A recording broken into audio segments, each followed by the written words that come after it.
Le Parlement ukrainien a adopté 5 nouvelles lois anticorruption ce mardi, étape clé dans la stratégie visant à convaincre l'Union européenne d'introduire dès 2016 un régime sans visa pour les Ukrainiens.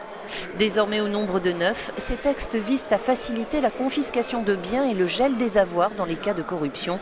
4 restent à examiner.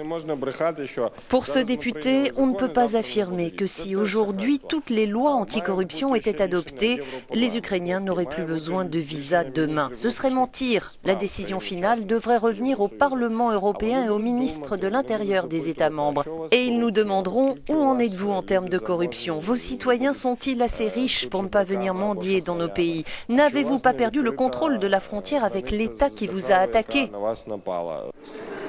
La crédibilité de Kiev a été entamée par le scandale autour de la création d'un parquet anticorruption où ont été désignées des personnalités controversées. Des ONG accusent le pouvoir de tromper l'opinion publique et les Occidentaux. Pour inciter Bruxelles à introduire un régime sans visa pour les Ukrainiens, les parlementaires auraient dû voter 13 textes de loi. Si les textes les plus importants ont été adoptés, il leur reste peu de temps pour valider le reste. La Commission européenne devrait en effet se prononcer sur la suppression des visas le 15 décembre.